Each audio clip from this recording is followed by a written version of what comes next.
all right, y'all, now hear me out on this shit. Do you think that we expected that he would unexpectedly drop another album again, but he expected that we would expect that, so we unexpectedly dropped this shit when we wouldn't expect it? Do you?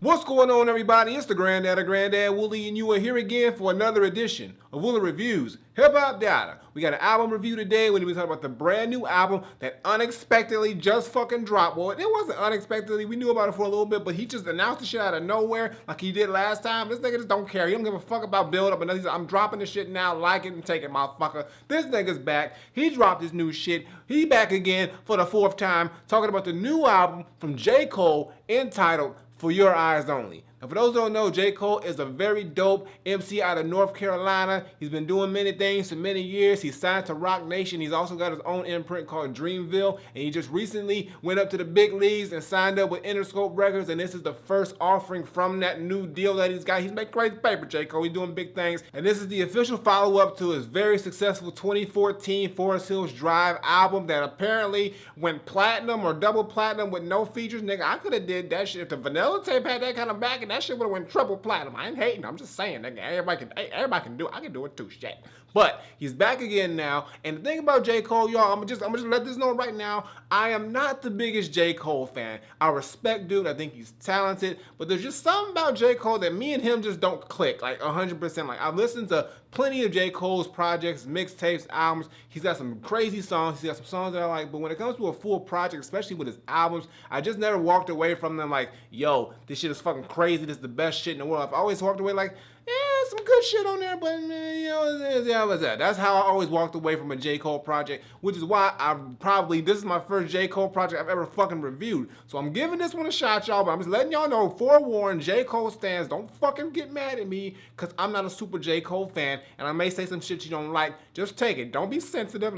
We're gonna get through this, all right? We're gonna get through this. I mean, maybe, you never know, I might say some good shit. I'm just letting y'all know. So now we're gonna talk about this album right here, and we're gonna see if J. Cole gave us a hot album, and for the first time I'm gonna be like, yo, Cole, you dropped some crazy shit. I fucks with you. This is for my eyes and your eyes, everybody's eyes, because they need to see this shit. Or if we should just close our eyes and kept fucking walking, because we need to look at this shit, because we don't need this in our life, Cole. You need to stop making shit, because we don't need it right now. Let's talk about it. And when I first put in this album and I tuned into the production, it kicks off right off the bat with some really just low-key, melancholy, somber-sounding production, and it's pretty much that entire way throughout the whole goddamn project. And the thing about it is like, I'm not like, you know, too mad about that, but at the same time, the production on here just really wasn't fascinating or wowed me. Like, it just has this really just mundane, low-key, just smooth tone to it, which works in some parts, but at other parts, you kind of just end up tuning out to it because a lot of the beats kind of have this just similar vibe and sound. Sort of like the same situation I had with Isaiah Rashad's album with the production.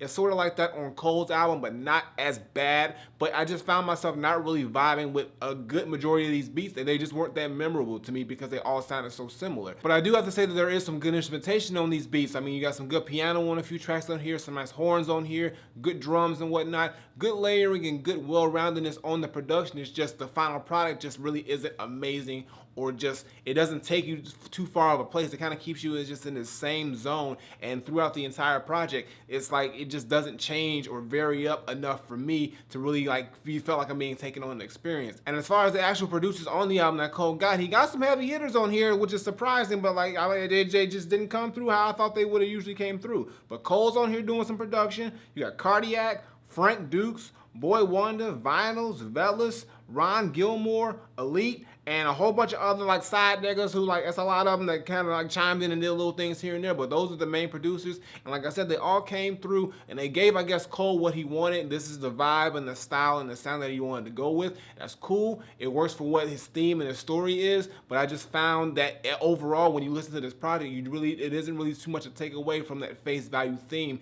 but it doesn't have anything that I feel like can latch on to me on a production standpoint that really stood out and just makes it sound like this production is really just to another level. It sounds really just, for the most part, just basic to me, like really just some basic, low-key, mellow production that Cole can go over and just have an open space to tell his story and just pretty much express himself. But when you do that for an entire project, it really just becomes very just bogged down and just kind of boring to listen to. But with that being said, there were a few beats on here that I did enjoy a little bit more than others, but not too much more. But I mean, I'm not saying overall that I hate these beats. I'm just saying I wish they would have been a little bit more just like exciting, or a little bit more just something that just really just got to me more, because I just felt mad about the beats overall. Now let's talk about Cole and see what he did on these fucking beats, because hopefully he beat these shits up, because like, I don't know, Cole's got a plan apparently, so let's just see if he hits the target right now, because right now I don't know, y'all don't get mad. Y'all already mad at it. Y'all probably cursing me out right now. I don't give a fuck. So let's talk about Cole. Now when it comes to J. Cole, like I said earlier, he is a very talented dude. He's got lyricism, he knows how to write a song, he knows how to put stuff together, but I just feel like there's something missing with J. Cole with me. Some people love J. Cole, they swear by this nigga, and other people think he's overrated. I'm sort of like in that middle ground where I'm like, I think he's dope,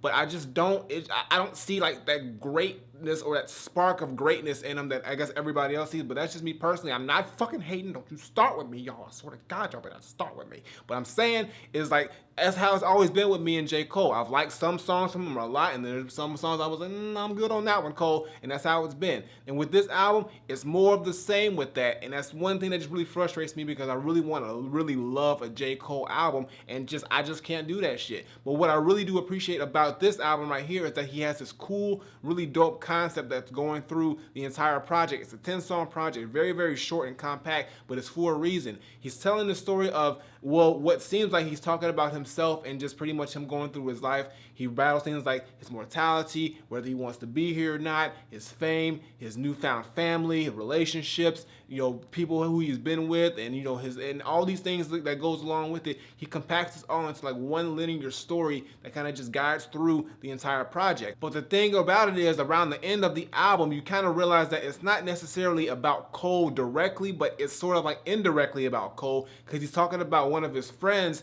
who pretty much lived a parallel life, but unlike Cole, who kind of sort of made it out and made it a successful rapper and did all these great things, his friend didn't have that same fate. His friend ended up dying in the streets, being a drug dealer and just, you know, messing around with the wrong people in the wrong scene. And, you know, so he feels like he's telling the story of his friend, because he's telling it, I guess, to his daughter or his friend's daughter, or somebody's daughter's being told this fucking story, and it's for their eyes only, but apparently we seeing the shit too, so you ain't do a good job with that shit, Cole, because we know everything now, nigga. And when it comes to Cole himself, on a lyrical standpoint, he's doing what he usually does. I mean, there are some good lines on here where Cole's coming through with some good flows, some good subject matter, social commentary, talking about the black struggle, talking about himself personally, talking about a whole bunch of things that he is really, really passionate about. But there are some lines that you be a little like, I don't know, Cole, like in the song Folding Clothes, which I have to say is pretty much my least favorite song on this entire album. The nigga rhymes almond milk with almond milk. First of all, you don't rhyme the same words together, Cole. You never do that shit. I don't give a fuck. Don't do that.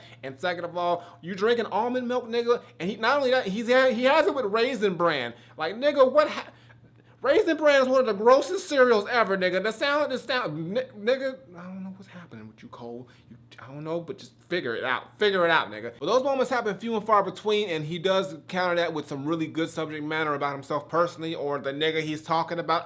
Or both them niggas. I don't know. Somebody's talking about somebody, nigga. And for the most part, lyrically, he wasn't that bad either. It's just, nothing really just grabbed me.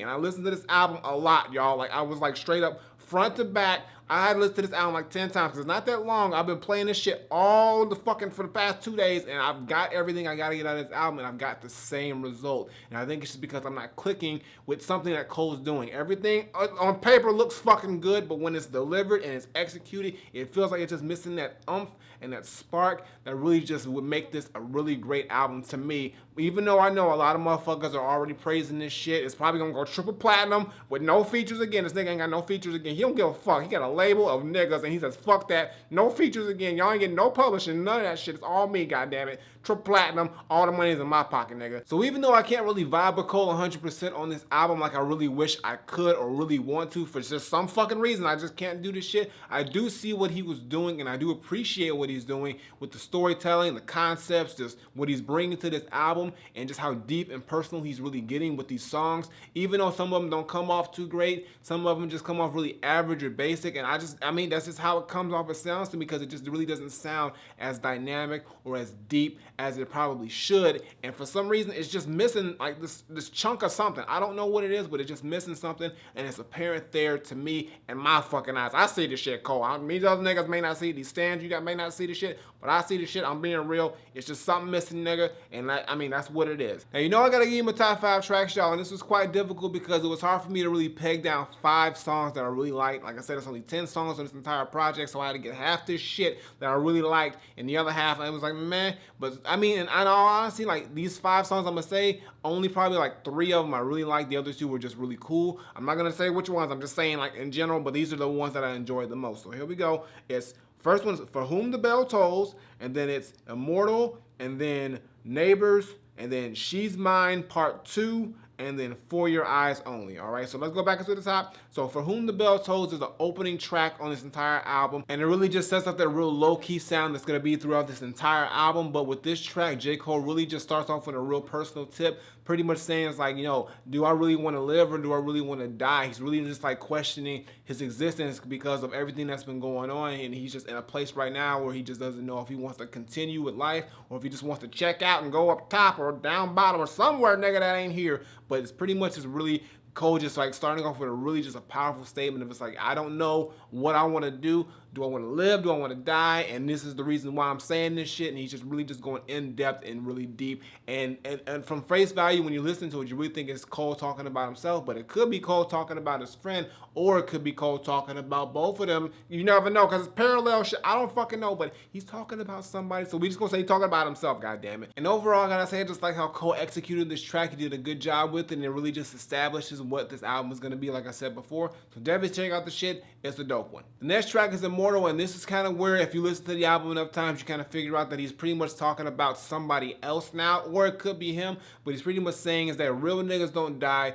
In these streets, you're immortal based off what you do. And he's pretty much just talking about the story, I guess, of his friend or his late friend or whoever he's pretty much talking about who's living in the street life, that he gets into the street life, he ends up being a part of these things, he's taught the ways of being in the streets, and he realizes that by his actions is how he'll be immortalized in the future, regardless if he's here or not. So it's a really dope conceptual track. I like the vibe of it, I like the production on it, even though it's still more of a low-key scenario, it still just kind of carries on that vibe of the previous track. And it sounds like initially that this album is really centered around the whole death theme in the first out of the gate of it, but as the album goes along, you kind of just see that it sort of spans between life and death and just everything in between that. So that's another thing that Cole kind of hits on really hard out the gate with this album, is just the whole life and death aspect of things and how it can be played in different scenarios and different environments. The next song is Neighbors, and this is a little bit further down the track list. This is actually the 7th song, so all them other songs, but between 2 and 7, I really wasn't vibing with that much. I mean, it's just like, man, I mean, they cool, but they ain't amazing to me, but they cool. But now, this is probably my favorite song on the entire album. I like the vibe of this song. Another low-key beat, but I really like what Cole's doing on here. He's pretty much talking about like, yo, I'm rich, I'm famous, you know, I want to live it up, I want to live the good life. So he decides to move to a new neighborhood, a little bit better from where he was at before. But the thing about it is, the neighbors, they just don't respect what Cole does for a living. They don't respect the fact that he's a rapper, an entertainer, and that's how he makes a living. They think this nigga's out here selling dope. Maybe because this nigga walking around a t-shirt and flip-flops and shorts with crazy dreads, and I mean, nigga, maybe if you cleaned it up a little bit, they wouldn't think so. But I don't know. But that's what they saying. So and the hook on here is really dope too. I mean, the neighbors think I'm selling dope. I like that. It's got this real aggressive hook on here, and this is pretty much him talking about like, yo, like no matter what, no matter how high or how just like up you get in life, there's always going to be somebody to think that you're just doing it the illegal way, no matter what. But at the same time, if we're thinking of it from this parallel story that's going on, it technically is somebody selling dope because he's talking about his friend who really was a dope dealer. But at the same time, J. Cole is selling dope in another way. He's making dope music. So it's sort of like I see that parallel, which is something that really stuck out to me. I was like, yo, I get it. Because like in both ways, it can make sense. And it probably was what really happened in both scenarios in both ways. So that's what really made this song stand out for me. Just that alone. Plus, it's just a really dope song and a real standout. So definitely check that shit out. And if you picked up on that, like I picked up on that, let me know so I don't feel like I'm the only one who figured that shit out. Because I feel like, yo, that's some dope shit. If that's how it is, that's some dope ass shit. I gotta give it to Cole on that one because I like that concept just in that song itself. The next song is She's Mine Part 2, and there's also a Part 1 in the album, like in the middle of it, where he's talking about his wife and whatnot. And it's actually the same exact beat. It sounds like sort of like an interlude type way, but it's still a full song. But I found Part 2 to be a little bit more deeper and moving because he's talking about his daughter. And like, you know, because I got a kid too, so it hit me in the feels a little bit about that, a little bit more. But it's really just him saying like, yo, for the first time in his entire life, he feels like he's got someone who genuinely loves him just cause. Like, it's not because he's J. Cole or he had to like earn the love or try to pursue somebody to fall in love with him.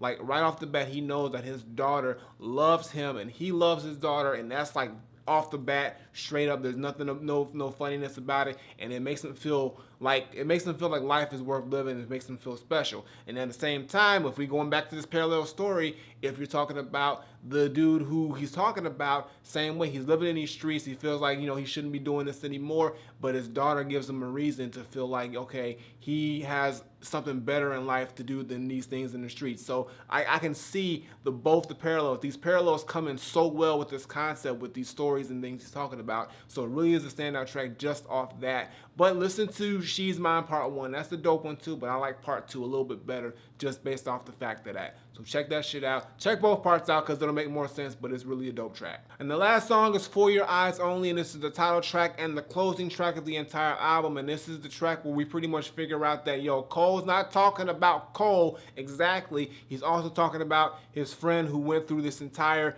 whole album, through this lifespan, and he pretty much is like talking to his daughter. I don't know if Cole's talking to his friend's daughter or if he's talking to his daughter. I couldn't peg that down. But he's talking to somebody's daughter, and he's just pretty much telling the story of their father. And apparently at this point, their father had died, and, you know, just everything about, you know, who their father was. And then on the back end, Cole is directly talking to whoever he's talking to, and he's pretty much just giving another perspective from his perspective. So it's a way that kind of rounds out the whole concept of, we were talking about both J. Cole in this entire album, as well as this other nigga in this entire album at the same goddamn time, and that really makes this concept in this album itself really unique and really special on that. Even though some of the songs I found didn't pull off too well, I do appreciate the concept that J. Cole tried to put together, and there's these small things that happen in this album that are just so dope and so just stand out, especially with this concept that you can't deny that J. Cole really put his thought and effort into what he was doing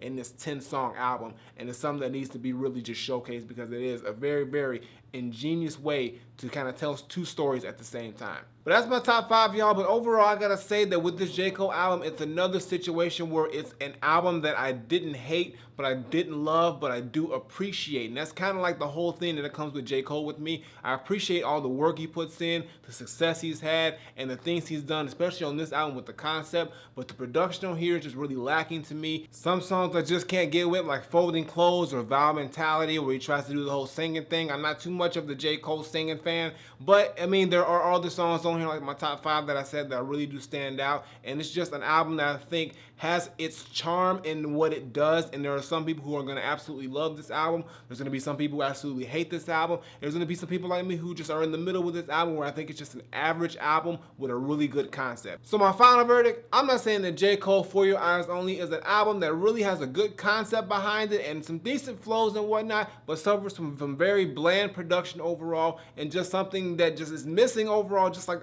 something to grab, and just makes it just an album that's like, okay, it's not great, but it's not terrible to me. And some other people I feel that same way, but for the most part, it's just a meh album with a lot of good content built into it. So it's like a confusing shit, but like that's how I come out of it, and that's how it is. So all I gotta say is that for me, J. Cole For Your Eyez Only is not Granddad approved, but I will give it a Granddad recommended. So go check it out. It's out right now. Support Cole. He's already probably selling like crazy right now. You probably already supported the shit, but I mean, check out the album. It does have some dope moments, and like I said, I harp about this concept because that's the shining moment of this entire album to me, is the concept and the way that J. Cole just tells this double story. But everything else is just not as great as I hoped it would be, and that's what really drags the album down for me. If he had this concept and then just some great production and some great songs from top to bottom, lining it out, this album would have probably been one of the best of the year. But I mean, you know, what we got is what we got. So what we gonna do about it? But I got nothing more to say. J. Cole, For Your Eyez Only. It's Granddad recommended. So go check out the shit right now. Flip it. Alright, y'all, that's going to do it for today's video. Make sure you give me a thumbs up and drop a comment. Tell me what you think of J. Cole, For Your Eyez Only, if you've heard it. If you haven't heard it, like I said, it's a really good conceptual album. Just falters on some other technical things that I just couldn't get over. But for the most part, if you're a J. Cole fan, you're going to love this shit. If you're not a J. Cole fan, you're either going to think it's meh or you're going to hate it. And there's no other way around the shit. But just give it a listen. Why the fuck not? You ain't got shit else better to do but listen to some J. Cole, goddammit. Previous videos on the side as well as my latest single. Check that out. Show us some love. And as always, Twitter, Facebook, SoundCloud, Instagram. Links in the description below, and subscribe. Button on the screen, button below, Woolly Reviews twice a week, as well as TDK Studies in the gaming channel. Check all that shit out. And if you're into anything and want your shit spotlighted, info below. And I got nothing more to say. So until next time, I'm gonna take my leave. Granddada, J. Cole, For Your Eyez Only. Nigga, like, maybe you should have told us you was dropping this album a little bit, like, sooner. Maybe we could have expected some shit, because, like, when you just drop shit out of nowhere and then we ain't liking it, I don't know what to tell you. Like, maybe you should stop doing it. Maybe this is the last time. You're gonna go platinum next week anyway. Who gives a fuck? You making paper, nigga. Who gives a fuck? I'm out of here.